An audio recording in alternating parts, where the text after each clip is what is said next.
മൂത്തോ ഇളയ മരിച്ചു എനിക്ക് മൂത്തോനെ അവനെങ്കിലും എനിക്ക് ഇറക്കി തരണം എങ്ങനെയെങ്കിലും.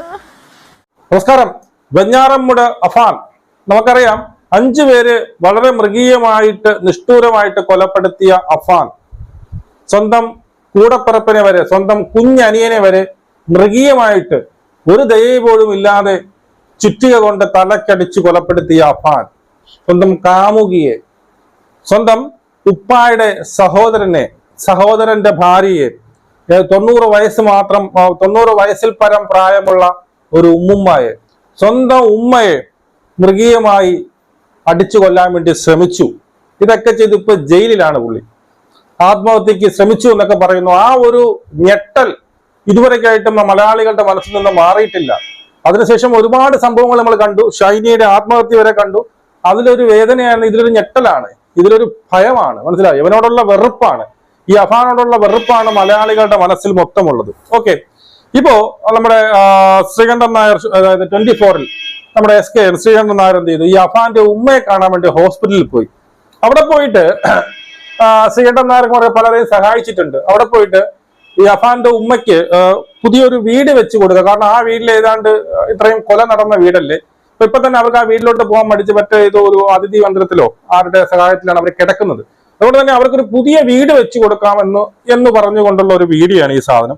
ആദ്യമായിട്ടാണ് ഈ മരണത്തിന് ശേഷം, ഈ അഫാന്റെ ഈ ഇത്രയും കൊലപാതകത്തിന് ശേഷം അഫാന്റെ ഉമ്മ മീഡിയയുടെ ഫ്രണ്ടിലേക്ക് വരുന്നത്, സംസാരിക്കുന്നതൊക്കെ.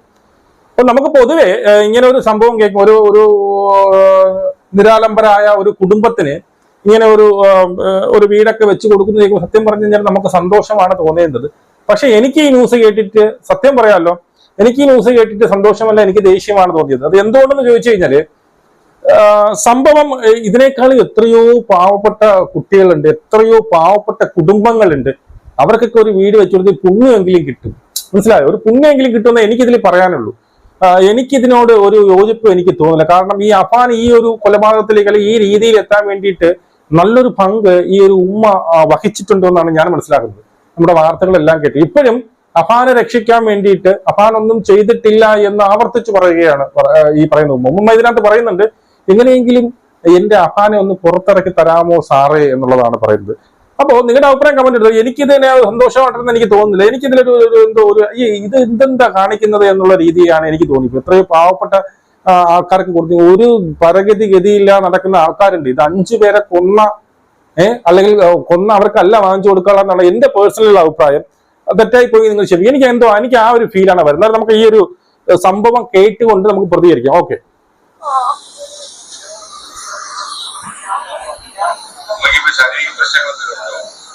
നടക്കാൻ ബുദ്ധിമുട്ടാണ്.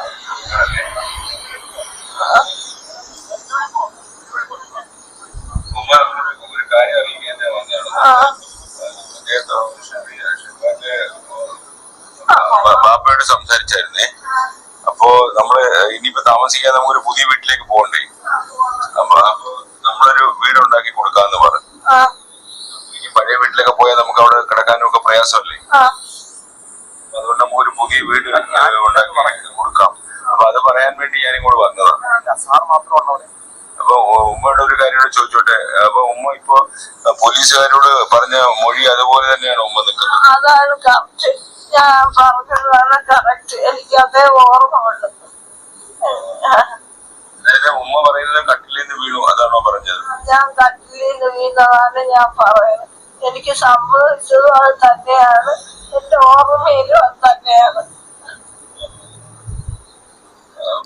ഓക്കെ, ഇവിടെ SK പറയുന്ന മറ്റൊന്നുമല്ല, നിങ്ങൾക്ക് എന്തായാലും ആ വീട്ടിലോട്ട് പോകാൻ പറ്റില്ല. അതുകൊണ്ട് പുതിയൊരു വീട് വെച്ച് കൊടുക്കാൻ വേണ്ടിയിട്ട് ഞാൻ വാപ്പയോട് സംസാരിച്ചിട്ടുണ്ട്. എനിക്കൊന്നും ഈ പറയുന്ന 24-നകത്ത് ഇപ്പൊ കുറച്ച് പ്രശ്നങ്ങൾ നടക്കുന്നു, ഒരു ആഭ്യന്തര പ്രശ്നങ്ങളൊക്കെ നടക്കുന്നുണ്ട്. SK ഈ പറയുന്ന ശ്രീകണ്ഠൻ നായരുടെ വോയിസ് ഒക്കെ പുറത്തു വന്ന അങ്ങനെ കുറച്ച് പ്രശ്നങ്ങളുണ്ട്. അതിൽ നിന്നൊക്കെ ഒന്ന് കരകയറാൻ വേണ്ടിയിട്ട്, ഒരു മാധ്യമ ശ്രദ്ധ പിടിച്ചു പറ്റാൻ വേണ്ടിയിട്ട്, അല്ലെങ്കിൽ ഈ പറയുന്ന പ്രേക്ഷക പിന്തുണ പിടിച്ചു പറ്റാൻ വേണ്ടിയിട്ട് SK ചെയ്തതായിരുന്നാണ്. പക്ഷെ ഇത് തിരിച്ചടിക്കാനാണ് എനിക്ക് ചാൻസ് കൂടുതലായിട്ട് തോന്നുന്നത്. ഇത് മിക്കവാറും ഒരു പിന്നീട് പ്രേക്ഷകരുടെ വികാരം എഗെയിൻസ്റ്റഡ് ആയിരിക്കുമെന്നാണ് എനിക്ക് പേഴ്സണലി ഫീൽ ചെയ്യുന്നത്. അപ്പോ ഈ ഉമ്മ പറയുന്നുണ്ടോ പറഞ്ഞാൽ എനിക്ക് എന്റെ ഓർമ്മയിൽ അങ്ങനെ തന്നെയാണ്. ബാക്കി എല്ലാം ഉമ്മയ്ക്ക് ഓർമ്മയുണ്ട്. ഇത് മനഃപൂർവ്വം പറയുന്നതാണ്, ഒരു ഓർമ്മക്കുറവുമില്ല ഉമ്മയ്ക്ക്.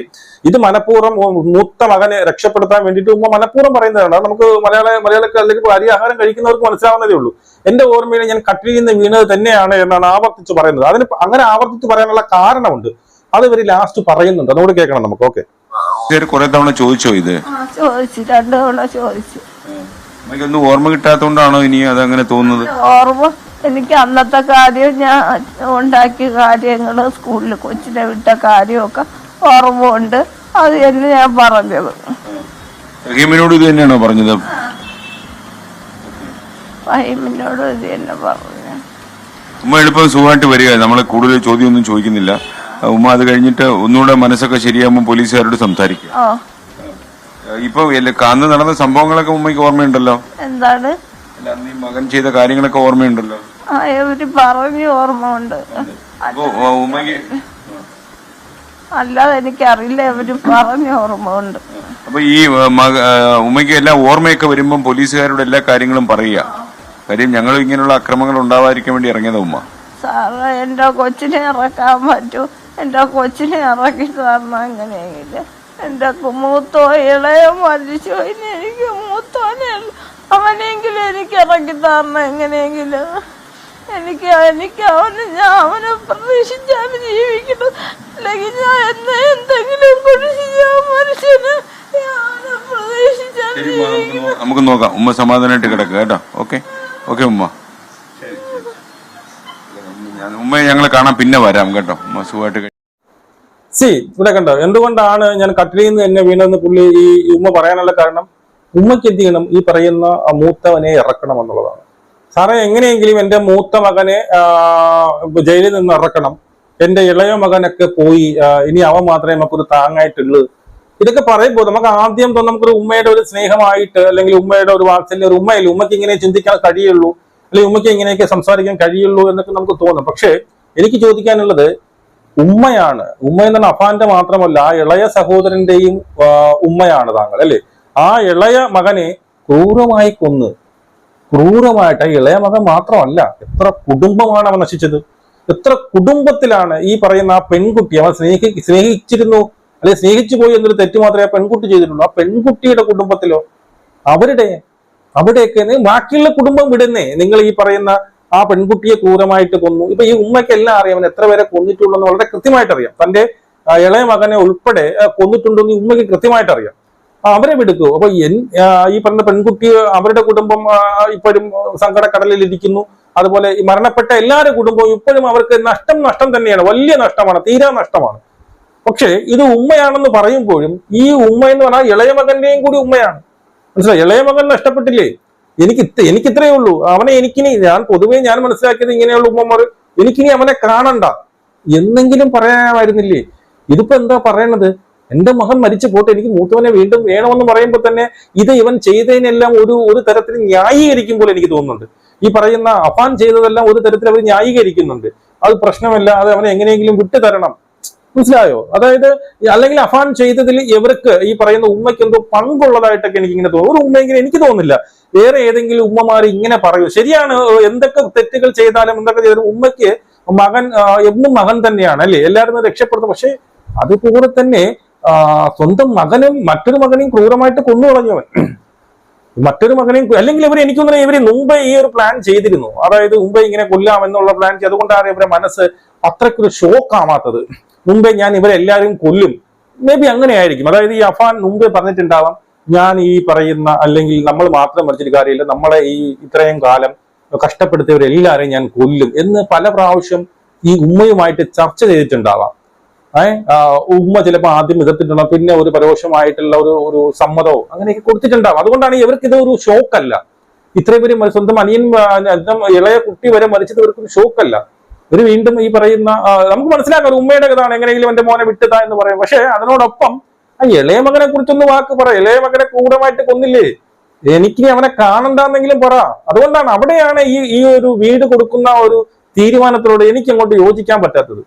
മനസ്സിലായോ? എനിക്ക് അങ്ങോട്ട് യോജിക്കാൻ പറ്റില്ലെന്ന്. എത്രയും പാവപ്പെട്ട കുടുംബങ്ങളുണ്ട്, അവർക്ക് കൊടുത്തൊരു പുണ്യെങ്കിലും കിട്ടിപ്പോയാണ്. ഇത്രയും ക്രൂരമായിട്ട് ഇതപ്പം ഈ പറഞ്ഞ പോലെ എന്താണ്, എന്തെങ്കിലും ഇപ്പോ ഈ പറയുമ്പോൾ കൊടും ക്രൂരത ചെയ്യുക, അവർക്ക് വീട് വെച്ചു കൊടുക്കുക, അവർക്ക് ഇനി കുറച്ച് പണവും കൂടി ആൾക്കാരെ പിരിച്ച് കുറച്ച് പണവും കൂടി ബാങ്കിൽ ഇട്ടോട്, അവര് സുഖിച്ച് ജീവിക്കട്ടെ. അവൻ കുറച്ച് അവരാ പണം ഉണ്ടെങ്കിൽ ഈ പറയുന്ന അവന് മാനസിക രോഗിയായിരുന്നു എന്നൊക്കെ പറഞ്ഞ് സർട്ടിഫിക്കറ്റ് ഒക്കെ കൊടുത്ത് ആളൂർ പോലുള്ള വക്കീലൊക്കെ വന്ന് വാദിച്ച് എന്ത് ചെയ്യും, അവനെങ്കിൽ പുറത്തിറക്കട്ടെ. അവൻ പുറത്തിറങ്ങി ഈ പണത്തിൽ അവരങ്ങ് ജീവിക്കും. മരിച്ചവർക്ക് മരിച്ചു, നഷ്ടപ്പെട്ടവർക്ക് നഷ്ടപ്പെട്ടു. ഞാൻ പറയുന്ന തെറ്റോ കാര്യങ്ങളൊന്നും എനിക്കറിയത്തില്ല. എന്റെ മനസ്സിൽ എനിക്കത് അങ്ങോട്ട് അക്സെപ്റ്റ് ചെയ്യാൻ പറ്റുന്നില്ല. എനിക്ക് ഈ ഒരു തീരുമാനം, ഈ SKN എടുത്ത തീരുമാനം തിരിച്ചടിയാവും, അല്ലെങ്കിൽ ഒരു തെറ്റായ ഒരു തീരുമാനമായിട്ടാണ് എനിക്ക് പേഴ്സണലി ഫീൽ ചെയ്യുന്നത്. നിങ്ങളുടെ കമന്റുകൾ, നിങ്ങളുടെ അഭിപ്രായങ്ങൾ കമന്റ് രേഖപ്പെടുത്തും. നമുക്ക് വീണ്ടും കാണാം. ജയ്.